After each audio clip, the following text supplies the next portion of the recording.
Hello and welcome to the Echo Chamber podcast. My name is Tony Groves and today we're making fake news, aren't we, Martin? Well, we're trying.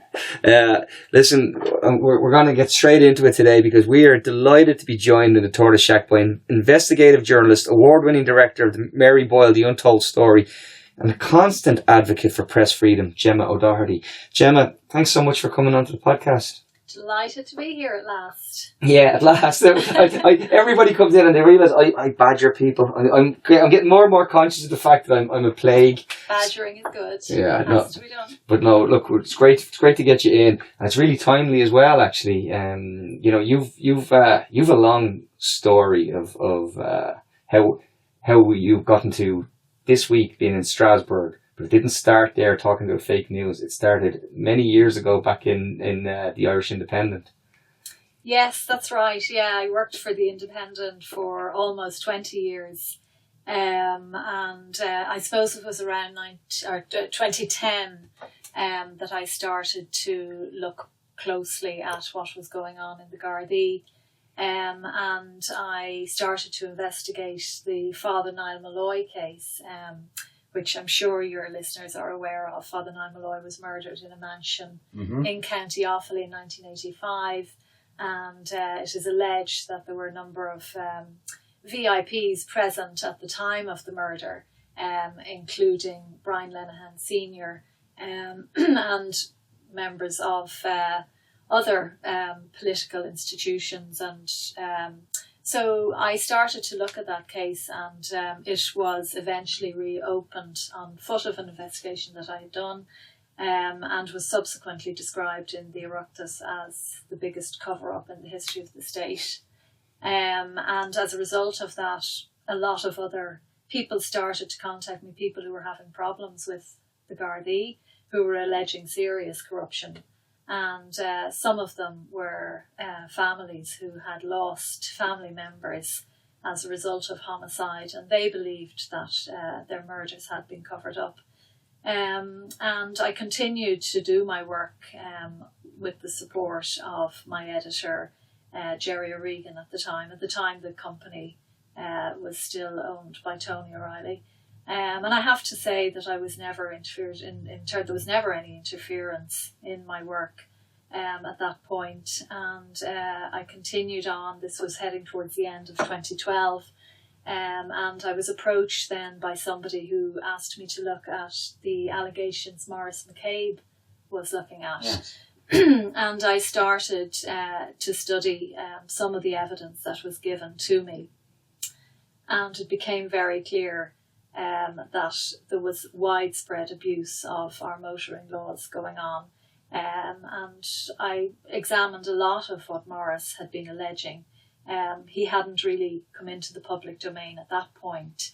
And I found him to be an incredible, very, very reliable individual, very decent, very honest, and was absolutely adamant that change was required within the force.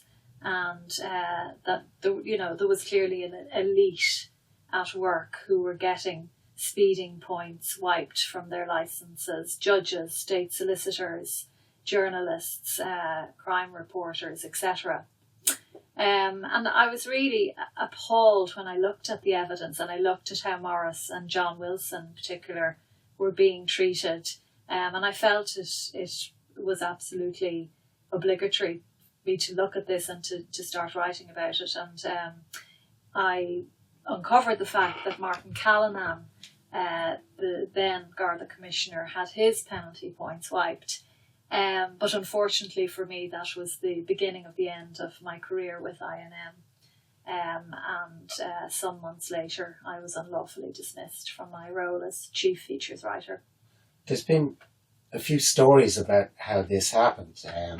The one I heard was that you doorstepped the commissioner. Now, I think that was a very ballsy thing to do, but you've told me that you didn't doorstep the commissioner. Can you explain to us exactly what it is you did that so annoyed the establishment? What was it that you did? Well, I don't believe it was anything to do with any doorstepping incident, and I would like to set the record straight on that. I did not doorstep the Garda Commissioner. I'm not against doorstepping. As a journalist, I've had to.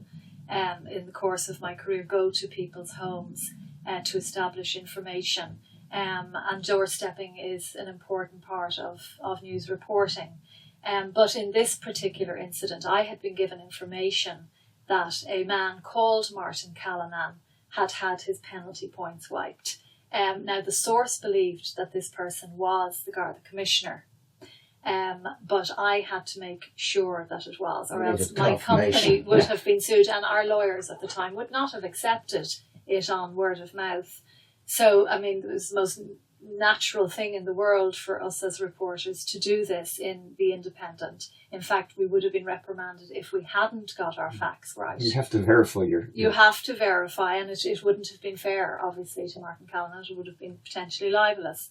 So, as I would have done on other occasions, I hopped in a cab, made sure that I had the correct address and the correct person. That was verified very quickly in a matter of seconds by his wife. Penalty points were not mentioned.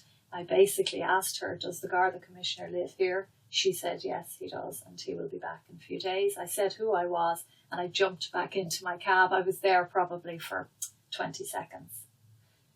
But all hell let loose on me following that. It was nothing to. I know it was. It was within an hour. Yes. Wow. Yes. Wow. Yeah. And I know it was nothing to do with the fact that I had been to Martin Callanan's house. It was the fact that I had very serious evidence about the fact that he had his penalty points wiped, and I was not going to be silenced on that, because this is the man who was in charge of overseeing the functioning of our motoring laws, our road safety laws, and he was taking advantage. And if you think of every institutional organisation, they talk about tone from the top, whether it's a corporation or a bank or whatever, and that's where if it starts up there, it just gets worse as it goes down, folks. And like realistically, for that to be you be able to prove that, it must have had a real shocking effect to the system. They must have thought, oh Jesus, how do we? But you look at the time space. That's an hour, and the man was out of the country apparently. And you're looking at, and it wasn't, from what you said, of course it's not the meeting. That was simply when they became aware that you were investigating. That's simply that time. Or that you weren't going to let it go. Yeah. Yeah, well, I was not going to let it go. I mean, I didn't go into journalism, for the fun of it. I mean, I took my job very seriously.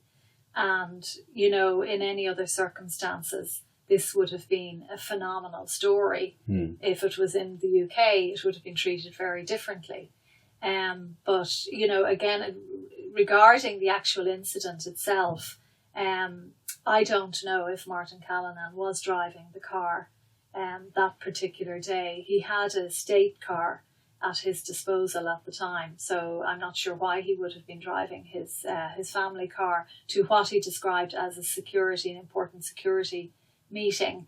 And questions have been put on the record of the Dáil in relation to that incident. That was a number of years ago, and I'm still waiting for those answers. And I do believe that there was a lot more to this incident than a simple termination of his points. But again, we never got to the truth of that, because the Gardaí are completely unaccountable to the public. So even this is how many years ago now? It's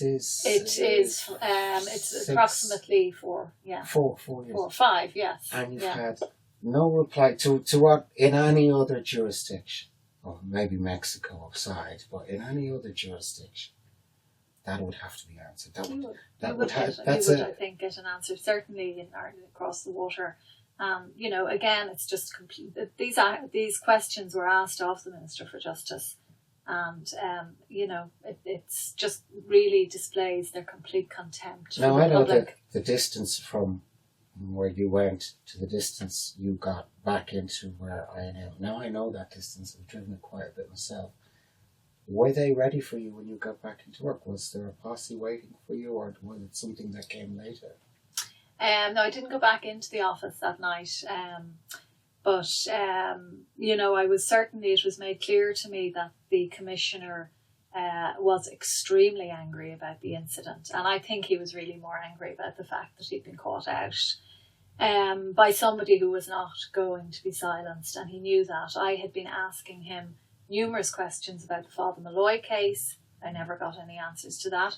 Numerous questions about other cases I had been investigating. The appalling death of Shane O'Farrell, a young man, a wonderful young man who was devoting his career to human rights law, and he had been killed in 2011 in a hit and run in Carrickmacross. Serious questions still remain about his death and what the Gardaí knew, and could they have done anything to prevent it. I believe they could have.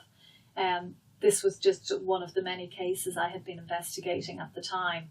But I know that my support of Maurice McCabe and John Wilson brought about my unlawful dismissal from INM. I'm not in any doubt about that. And I also know, because it was revealed that Martin Callanan had been availing of these terminations, and also Paul Williams, who was working with the Irish Independent at the time, who had been brought back in, and that he had, I believe, multiple points wiped.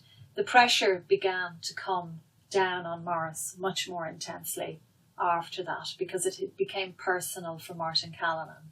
And that's when a lot of the toothless stuff started to intensify for Maurice. And it's incredible now that we're in this situation where we spoke to Paul Murphy, and we touched upon the fact that, he spoke about political policing, the necessity to kick in his door at 7 o'clock in the morning with 7 Gardaí to get him to come to the station to be arrested for false imprisonment, which was essentially a lesser charge of kidnapping, for detaining a woman in a car for a couple of hours. It was, found innocent anyway. Long story short, it still was a full rigmarole, a pantomime, and every arm of the state reached out and tried to do this to Paul and the other people who were involved on that day. But more importantly, this week, then you see they're constructing already the wording of how they're going to get. Morris was a good guy, but no one was really held accountable. And I think his accountability is the word you've used. I don't want to prejudice what's going to happen at the end of the Charlton Tribunal, but I do feel that we're heading towards some sort of, the art of the judge is going to be to make it look like we've indicated Morris, but we didn't really put the blame on anyone else. And then the Kennys, we all partied, so it's everybody's fault. There just seems to be we'll blame the system. Yes, that's the way it's been under Fianna Fáil and now under Fine Gael since 2011. And, what happens every time, I think what I would not hold out much hope for the Disclosures Tribunal. Morris has been fully vindicated by the public. Yes, and absolutely. All Morris wanted to do was to improve. To improve. When he started this work, I know his driving motivation was to improve the quality of the force. He was despairing at what was going on, and that is what has driven him, nothing else. The same with John Wilson. And here we go again under Fine Gael. They set up this tribunal. They've set up so many reviews and squandering valuable public money. And we never get any outcome. We never get anyone being held to account. So they're a complete waste of time. But it is a system. It's the strategy that they use every time we set up a review. Nobody can really talk about it then. And it drags on for years and years. And by the time it's complete, everyone's pretty much forgotten about it. And, as always, there's no accountability. We're seeing this now with the SiteServe inquiry, which it would appear is going to cost the public in the region of €100 million. An absolute scandal. So much public money is being wasted that could be going into into vital services such as health, such as housing, water, etc. But, the default position for Fine Gael is just to into tribunal. Yeah. But Moriarty, another one. You were talking about. That's 7 years old. The judgment was 7 years old last week, I think. Yeah. Staggering. But you were talking about the Gardaí and Morris, and they're standing and they're trying to get across that there's something wrong. But you also did this in your profession. When you started to get the flack for the story you were going to run. How did your fellow professionals treat you? I have to say, bar 3 or 4 senior executives, senior editor who was very supportive, I was effectively abandoned by the people that I'd worked with for the guts of 2 decades, people that I had, called friends, I'm sure. Well, very much so, yes. And, I don't blame them because they looked at what had happened to me. A lot of these people were economic hostages. They had huge mortgages. We were all sort of an age where we were buying our own houses, and we had very good jobs under Tony O'Reilly. He was a very good employer with good conditions, good pensions, etc.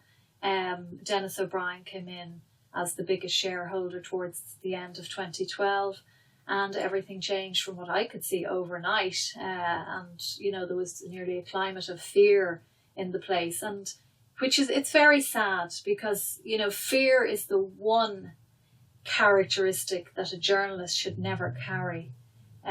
Journalists need to be courageous and brave and tenacious, and to go after stories and have the support of an editor, who will tell you, go out there and get me that story and don't come back until you have it. But there is no courage in Irish journalism anymore that I can see, apart from the odd exception. Obviously, the Sunday Business Post, Tom Lyons in particular, is doing outstanding work. I have great respect for Mark Tighe in the Sunday Times, but they are ploughing a lonely furrow. And I just despair at the state of Irish journalism. I despair. We've spoken a little about this in parallel pods, we'll say, and we've spoken a little about it. We've said that the lack of security for journalists, having a proper paid job where you have union protection, that the absence of that is creating an environment of fear where people must write to an agenda. It doesn't have to be overtly so. It's that if you want to make a living in journalism, you write X way for X publication. Self-editorializing, self-censorship. It is a part of the landscape now. We had Stephanie Costello in, who was, she said when she was in certain internet-based things, it was about generating clicks. It wasn't really about journalism. It was like, can you keep them? And they would say, well, how long are these people staying on the page? Are they staying on the page for 30 seconds or 20 seconds, generating clicks? There was no journalism in that. It was about actually generating clicks. So you stop actually becoming a journalist to become more about how do I get them to click. And I think someone said that the other thing that was really, really pertinent to this question is, if you take the best and brightest minds of the younger generation coming up now, and you task them with getting clicks as opposed to actually making news or breaking stories. Oh my God! No wonder we're dumbing down the agenda. Your editor used to say to you, go out there and get the story, and now they're saying, go out there and get the clicks. Exactly, and it's all about spin, and we've seen with the whole Ireland 2040 thing, really, these toxic relationships between government and media, which are so damaging to democracy. RTE is probably the greatest offender. Look, it's the state broadcaster. You can't really expect anything less. But it's depressing. And, a lot of these people call themselves journalists, and they're not journalists. They're spin doctors and they're PR merchants, but they're not journalists. And, journalism, once deserved the title of the noble profession, but it has changed beyond recognition. And I have to say, I had been a member of the NUJ for the guts of 20 years. And when I turned to my union, not wanting to have to take on an independent legal action myself, prospect of losing my home, we all know what it costs to take any high court action in this country. But my union was not particularly supportive. And that was very, very disappointing. And I was left then in a quandary where I actually had to go to Northern Ireland to get justice for myself, because I couldn't actually find a suitable solicitor in the south that I felt was going to take on Dennis O'Brien. Well, you have to have faith in whoever is going to be backing you up. Exactly, yes, yeah. But I successfully sued, and that has given me the springboard to pursue my own journalism and to carry out continue the work that I've been doing. Investigative reporting that you're doing now. You had a piece in Village magazine only this weekend gone, and it's another disturbing. It's not even a recent dark history of Irish and child abuse in effect. Yes. I mean, yet another case of paedophilia, which appears to have been covered up by the Gardaí. Yet this is the case of Terenure College rugby coach who went on to become the director of rugby at UCD, and his name is John McLean. And several of his alleged victims have given harrowing accounts of how they were abused by him at Terenure College. And some of the complaints go back as far as at least a decade. And that man is still at large, a very influential man. He was, he'd been given an award by UCD for his contribution to Irish rugby. I published an extensive piece a few days ago about the victim stories and how they feel that this man needs to be brought to justice. And it would appear that, the Gardaí are moving very, very slowly. And if it was the UK, for example, I believe that this man would have been brought to justice by now. But this story will not probably be picked up by the mainstream media. But I'm very pleased that Village magazine has the courage to run stories like this, which are in the public interest. And that's the most important thing. We need to support victims of child abuse who believe that they have been denied justice. It's been happening in this country since the foundation of the state and before that. But we have a big problem with it now. Go on ahead, Martin. You find it difficult then to have your stories picked up in Irish, for want of a better word, mainstream media, and that covers everything, Yeah, I mean, after my dismissal, it was interesting in that the British media picked it up, and I got great support over there. The Guardian newspaper ran a number of stories, and I didn't know them. I hadn't done any work for them, but there was basic radio silence here. Do I find it difficult? No, the mainstream media will not touch my work. But, thanks to the internet and to YouTube, for example, I've been able to continue my work and get it out there, and I don't need the mainstream. Yes. I made my first documentary on the Mary Boyle case, and it has had nearly 700,000 views on YouTube. Am I making the same living that I used to know? I'm not making a living, but it's work that I believe has to be done. The public need to know about it, and I hope that it'll contribute in a small part to making our democracy a bit more transparent. Yes, and you're doing. I mean, just this week you were talking about the appointment of. No, this week you visited Strasbourg. Yes, with Luke Ming Flanagan to talk about the appointment of Stephen Ray, the group editor-in-chief of INM, and his appointment to out in the EU to monitor the growth of fake news, which was, we all know how ironic that is in the week that you only spoke on the Ireland 2040, and even Ellen Coyne, when she broke the story, the first thing, the Taoiseach was on a doorstep and said, "Oh no, that's not true at all." The second thing, a few of the TDs came out and basically said the story was a pack of lies. This was a Monday. Tuesday. By Friday, they had ordered an investigation, and they were going to look into the matter, and that, there were a few articles. I know around the corner, Christy Dignam lives around the corner in Finglas, and he got collared by one of these stories, the advertorials, where they got a quote with him and about the Finglas as if he was endorsing the Fine Gael policy in Finglas, which he clearly is not, but he didn't realise that they were using him as an advert for Fine Gael. This sort of stuff, that's fake news, and that for him to actually then sit. And yeah, I mean, look, it is, and you have to look at RTE. The main current affairs radio program every day on RTE is sponsored by a bank. I mean, how did this happen? Ryan Tuberty's show, I believe, from Cheltenham yesterday. Yeah, it was sponsored by Paddy Power. And he didn't even announce it. Didn't. You know, this is the same thing. And you look at some of the RTE current affairs presenters, for example, who seem to be doing an awful lot of gigs on the side for big business. And I think Mark Tighe broke that story recently in Sunday Times. And again, this is totally inappropriate. You cannot have journalists, doing these gigs on the side if they are going to be down the line objective reporters and not have these connections with big business.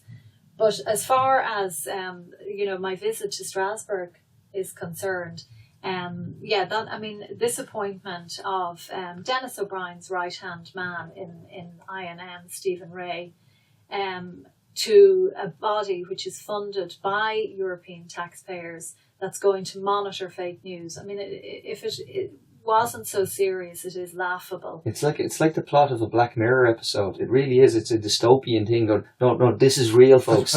There's no finesse. There's no subtlety. There's no. This is so in your face. It's very much, haha. And it is very much that in people's face. Yeah. And from what you've said about telling us here about the atmosphere that pervades journalism now at the moment, people don't stand on your side within the profession, not because they don't want to, but because they're afraid to.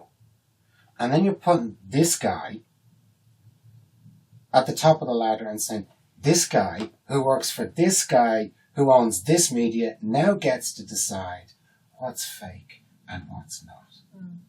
And that's really serious. You know, if, really, this is the sort of thing that should have brought journalists out on the streets. And I'm not a big fan of protests, but you have to draw a line at some point. That is why I despair so much. Where are the journalists? Why are they not speaking up? We see across Europe, especially in Eastern Europe, people are out in the streets wanting to protect press freedom and to protect journalism because they know it is a cornerstone of democracy. Good journalism is so important to the public interest, and making sure that the public know how their money is spent and what's going on within the chambers, within the corridors of power. But that seems to have been completely lost in Ireland. There's a new career path, and it's been hammered out in the last few weeks, where you go in, you become a political correspondent, and then you become a special advisor to a minister. Mm-hmm. And it's becoming more and more common, and we're seeing it now where people are just literally going from working in INM, for example, and then working with a minister. We've seen people who are columnists now are special advisors to the Minister for Finance. You know, it's frightening. I mean, in my opinion, I don't know. Are people selling their souls, really? Why do they go into journalism in the first place? Journalism is a vocation. It's like nursing, or, you could argue going into the police. Maybe not in this country, but a lot of this also comes back to the influence Denis O'Brien has over our country, over Fine Gael. And, we've seen how the Moriarty Tribunal was never dealt with by Fine Gael, despite a promise by Enda Kenny. That was one of the first things that was going to happen.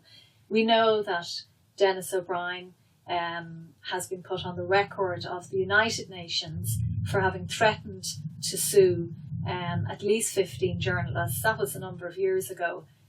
We know that he's attempting to silence our politicians through this court action that he's taking in relation to parliamentary privilege, which is a cornerstone of democracy, which must be protected at all costs. Mm-hmm. And he is going about trying to silence journalists and politicians. Mm-hmm. And this man owns, he's the biggest owner of private media in the country, and he has had a very toxic effect on our democracy. And the fact that his most important editor would end up on a European body that is going to monitor fake news, something has to be done about that. And that's why I went to Strasbourg and I met the Digital Commissioner, Maria Gabriel, yesterday. I have to say, and this was facilitated by Luke Ming, who I spent a good bit of yesterday in his office and talking to his team. And I just want to say that the people of his constituency up in Roscommon, that part of the country, are getting such value for money because that man works so hard. But he facilitated this meeting, and we were very disappointed at the outcome. There doesn't seem to be any transparency in this fake news so-called high-level expert group. No transparency as to how people were put on it.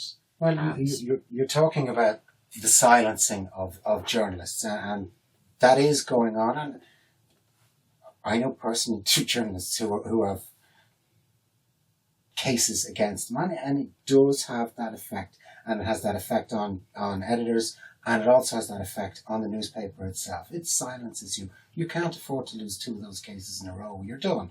That's where circulation is at now. If you lose a case, you're gone.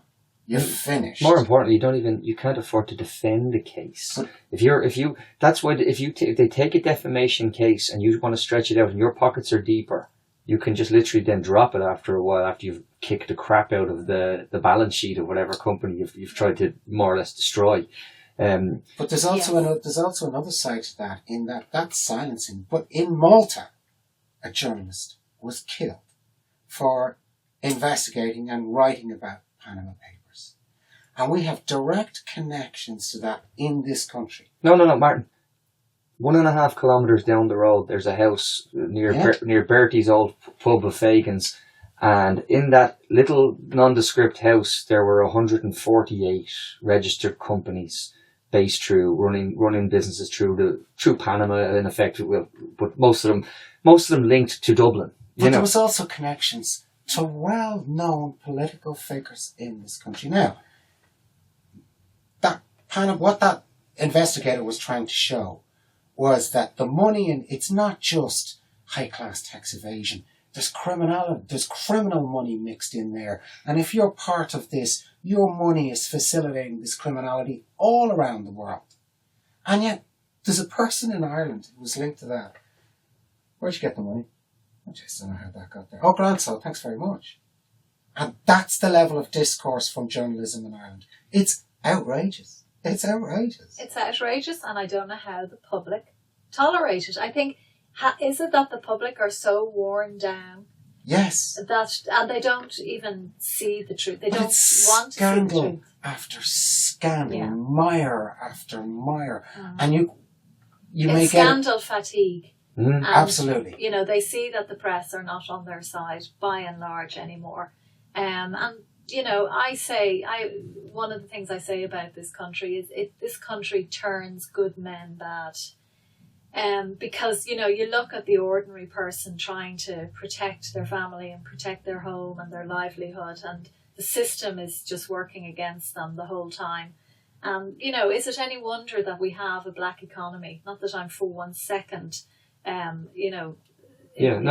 that, but I mean, it's so hard for the ordinary man when they look at how the elite is spoiled and treated, and there's never any accountability for those at the top of the hierarchy. But that's the demise of every society begins that way.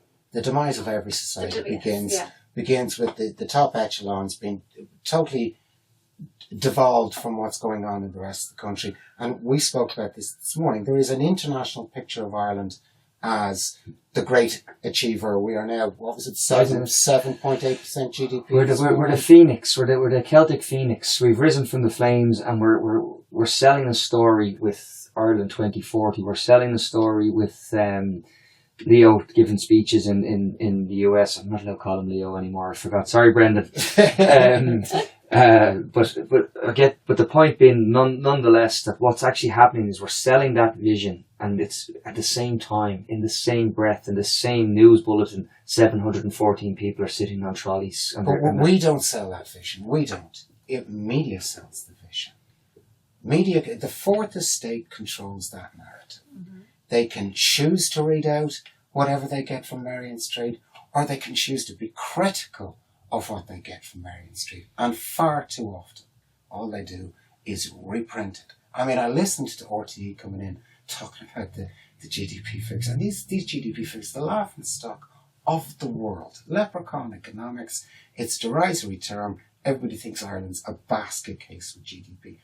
And I'm out here going, it's probably more than about 3.8%. It feels like 3.8%. But I go, my God, if that is the basis for your economic theory, what are we at in this country? If that's journalism, if that's the level, it feels like 3.8%. What temperature gauge are you using? I mean, it's not journalism, but and we can complain all we like. I mean, there's a big cohort of people now who are clued into what's going on here, and they see, and we've seen it, with the Ireland 2040 thing. We've seen the evidence now that the government, the media, is in bed with the government by and large. So what are we going to do about it? That is the question. And we need to start having that debate. Those of us who are really concerned about our democracy, we need to start saying, where is this going to end? But I think we've done more than have the debate. You're doing what we're doing. We've moved past the debate. Yeah, but I mean the broader those who are genuinely concerned, who are seriously thinking, why am I actually paying this €160 license fee every year?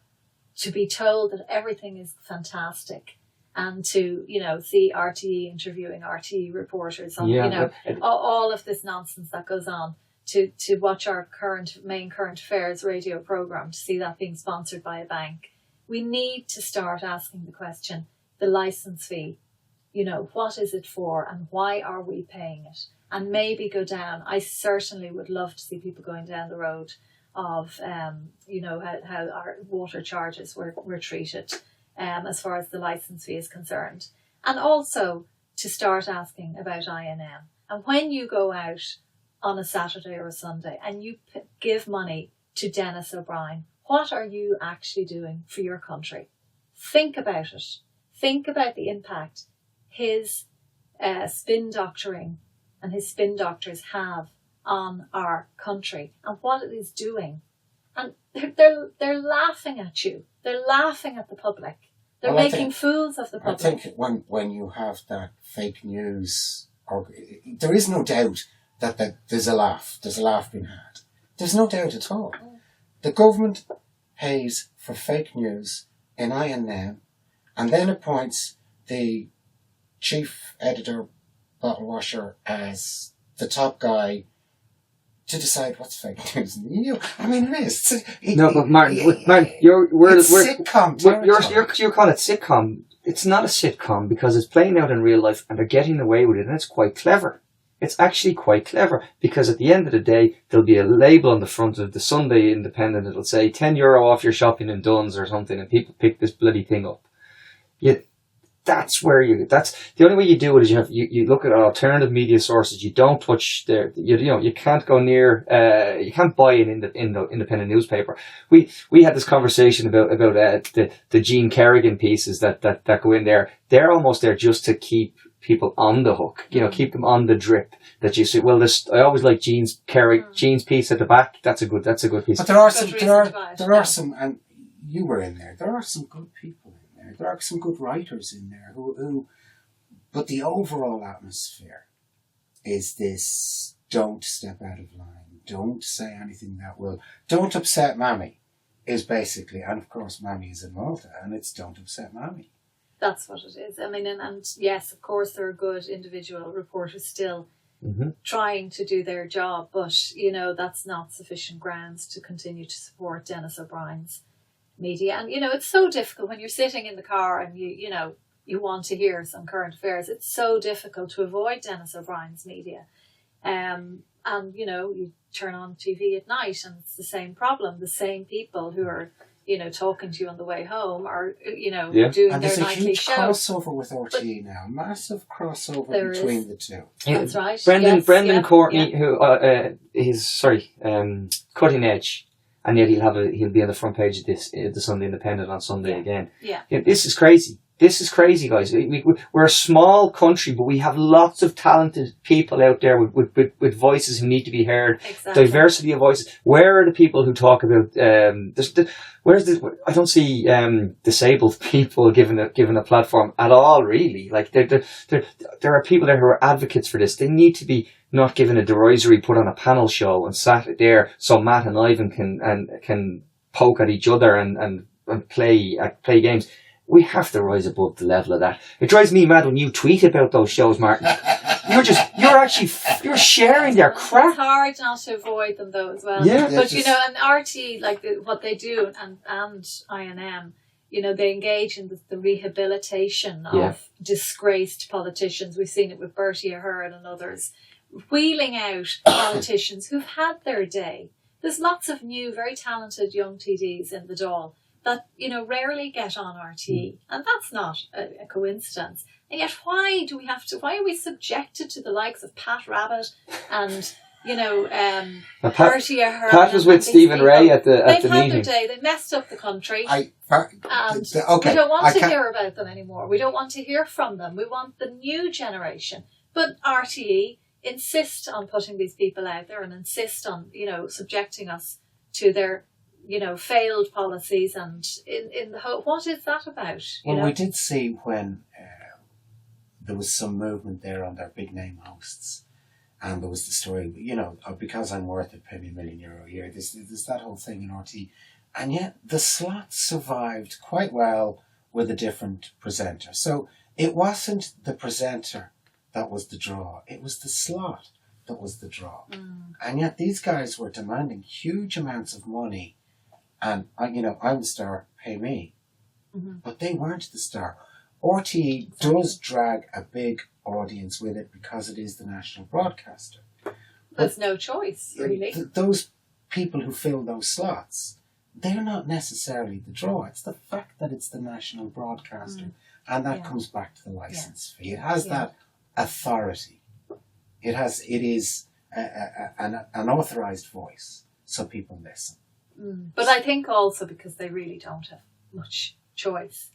Not even aware that they don't have a lack of choice, though. That is true. And they are willing to tolerate rubbish. Like last Friday night, I believe on the Late Late Show, Ryan Tubridy interviewed Brendan O'Connor. Yeah. How are they not embarrassed?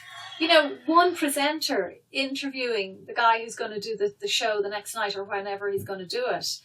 Like Ray Darcy does the same thing. They interview each other the whole time. And it's just beyond embarrassing at this stage. But they know it's over for them. They know that advertising revenues are heading south. INM's profits were down 32% there in the last couple of weeks. And, they know that the game is up and that right-thinking, intelligent people are copping on to them.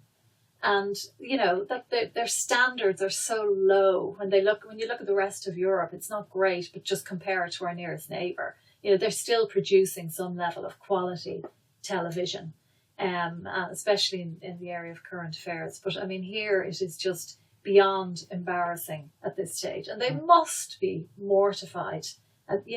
People don't even seem to be willing to go on their shows anymore. Decent A-list celebrities. I remember nearly 20 years ago going into RBS, as well as Royal Bank of Scotland, and I was being recruited in, and they had actually paid, the Gladiator music. RBS bought that music, the theme song from Gladiator, okay? So they had this huge pitch where they put up on this huge big screen and they showed everything that they owned. At the time, they were the third biggest bank in the world. And there was this sort of thing on the high street in the UK, the illusion of choice, all because they owned like 3 of the banks that you were walking by, just with different names on them. So people were thinking, and then they owned like the Churchill Nodding Dog, they owned the Dial Alone, they owned all of these things, and all of these things came up. They said the illusion of choice. We own everything. People think they have a choice. 10 years later, they crashed. They brought down nearly the UK economy because they got so hubristic that they thought, we'll buy ABN AMRO and we'll become the biggest bank in the world. And they went and did that. and they collapse the whole thing. And what you're looking at with something like INM's, Tentacles, Communicore, which is obviously, like what happened? Where's the protected disclosures coming out of Communicore? Where's the Office of Corporate Enforcement? Where are the actual actions coming out? They're that hubristic that people are starting to see through it, and they won't survive in this current climate. Not now. Not when two Egypts can get an iPad and have but they're looking already. The narrative is out there that they will need funding from the state. That narrative is already being floated out there. That mainstream media doesn't have to evolve. We can keep it as this dinosaur thing if we fund it enough. And it's evolving. It's not disappearing. It's evolving. It's changing from what it was. That big model of your big newspaper, everybody reads one or two newspapers, you're a press man or you're a herald man or what. That model is totally changing and people are becoming more selective. The problem is not that these people need to be supported. It's that the model needs to cycle through faster. It's that the supports are keeping it there instead of having it disappear. INM would have been gone at this stage if it hadn't been for the supports that it got from the state. Mm-hmm. Now imagine that as a different landscape. And it has to support the state in return. But imagine that as a different landscape. So instead of trying to save these, let's go the whole neoliberal route. If you can't survive, bye-bye. We'll find a different way to do this. No, it's only capitalism. It's only capitalism for poor people. They're allowed to fail. But allow them to fail. If they can't produce the goods, if they can't get the people to listen to them, allow them to fail. Somebody else will take their place. Gemma, yes, I'm just very conscious of us. You're doing work now in an investigative reporter. You're obviously dedicated. As you said, it's a calling to you. Are you hopeful that you'll find an audience, you'll craft it, and you'll be able to make it? Like, because we talk about collaborating with people now, making this little enterprise of ours bigger by sharing voices and getting it more diverse. Do you feel that there's enough people out there willing to come on board with what you're doing, and are you finding an audience? Yeah, I think there is an audience out there. I think my objective in this has been to expose corruption. That's all I can do, and that's the path that I've been brought on in my career. Unfortunately, I can't do any more, and no journalist should have to. I'd love to see change in this country. I would love nothing more. I despair at the state of it. I despair at the fact that people seem to continue to vote in the same people time and time again and expect a different result. I'm not saying for 1 second Sinn Féin or any of the others would be any different if they got into power. But I would say that any political body that is talking about tackling corruption, put them number one, top of the ballot. But like it is a vocation for me, because I am so despairing at what I have seen, all of the things that I know about that I can't put into the public domain for fear of being sued, or for fear of being shot. It's beyond depressing, really. But I think I'm not giving up on this country at this stage. I'm not. I mean, as bad as things are, you have to keep trying and you have to keep fighting, because the public deserve better, and they've got to start really thinking about, the future. I mean, we look at, those of us who grew up in the 80s never saw homelessness in this country. We never had homelessness before. And under Fine Gael, we have how many thousand homeless children? Over 2,000. 3,000. 3,000 at this stage, homeless children. We have a hospital trolley crisis out of control. We have a tiny population. We have so much going for us. We live on the most beautiful island, and we cannot get it right for our tiny population. There's something wrong that we just can't. But it's the same thing wrong that's always been wrong, that people have always voted for. It's the same thing. And it's the same thing over and over again. It is. But it was pointed out to us yesterday by Brendan Ogle, pointed out to us, that's getting smaller all the time. So there is hope. There is a chink of light in that their share of the vote has just dropped and dropped and dropped. And between them, they couldn't even get 50% last time.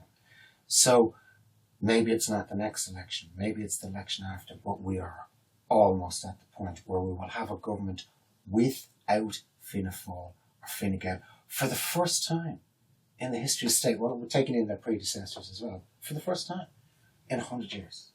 Now, that would be an achievement. That would be a huge achievement. No, that you know, and again, whether it's the case that the civil service seems to run the country, and clearly they have a major role to play, but yeah, I think change, you know, we need to get Fianna Fáil and Fine Gael out of the corridors of power, because they've had power for the guts of 100 years. They've had their chance, and here we are in a country that, you know, is still on its knees. Let's face it. You know, we can go off now over the weekend all around the world pretending we're a great little country and isn't it all fantastic and great crack. I mean, it's an embarrassment that we cannot look after our 4.5 million people. In a country that boasts of being able to produce enough food to feed 50 million, we can't. We have childhood, with children going to school hungry. That makes that's unconscionable. It is. It is, and it's intolerable, and you know the public have to stand up and say, no, we've reached a point now, and you know we are going to demand change. We need change. You're right. Corruption and accountability, tackling that. I have to say, and I have to say, Gemma, thank you very much for coming in to us. It's been really nice to do this interview, and I know yourself and Tony have been batting it back and forth. I stay in the background because maybe I'm not the most gregarious.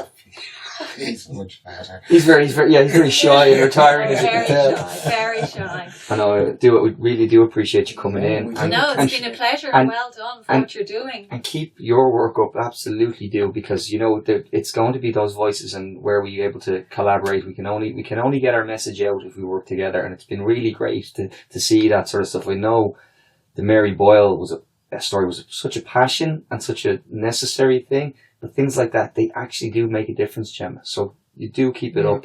People underestimate the lion heart you have in this. It takes a lion heart to keep going after all of that crap that they've thrown at you, and it takes a lion heart to go out there and tell the stories that nobody wants to hear, and you're still doing it even after the crap they've thrown at you. So congratulations. I think you're doing great. Thank you very, and thanks for having me on the podcast. It's been a pleasure. I knew it would be. That's great. Listen, guys, thanks for listening. We're delighted how things have been going. As I've said, do leave a review, do subscribe, and do tell your friends. And have a great weekend. Bye bye.